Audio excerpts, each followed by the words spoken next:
Per apprezzare la propria terra bisogna anche girare e vedere il resto del mondo.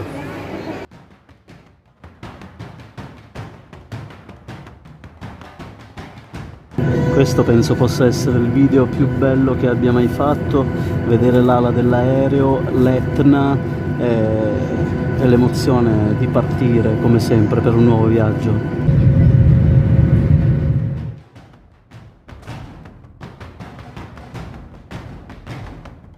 Guardate l'ala dell'aereo, guardate il tramonto.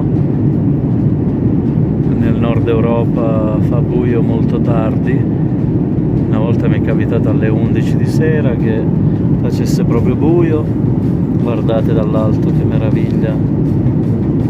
Stiamo quasi per atterrare ad Amsterdam. Guardate che spettacolo!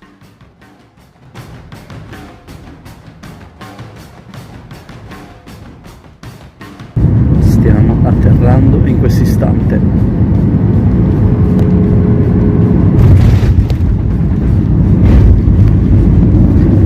Atterraggio quasi perfetto, come avete sentito. Ecco che abbiamo la camminata assistita e continuiamo a camminare ancora e ancora.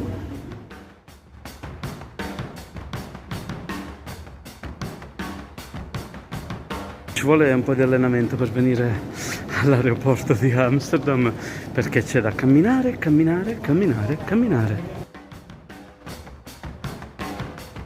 Vi faccio vedere tutto l'aeroporto di Amsterdam. Vabbè, tutto un modo di dire perché c'è da camminare veramente tanto, quindi train tickets and services. Starbucks Coffee. Naturalmente è super tecnologico. Burger King. Che cos'è questo? Vediamo.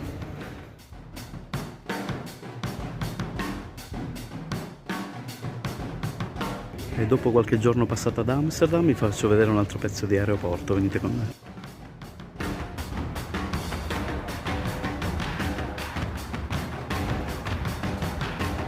Un bel coffee da Starbucks. Queste sono sicuramente super leggere. Caramello.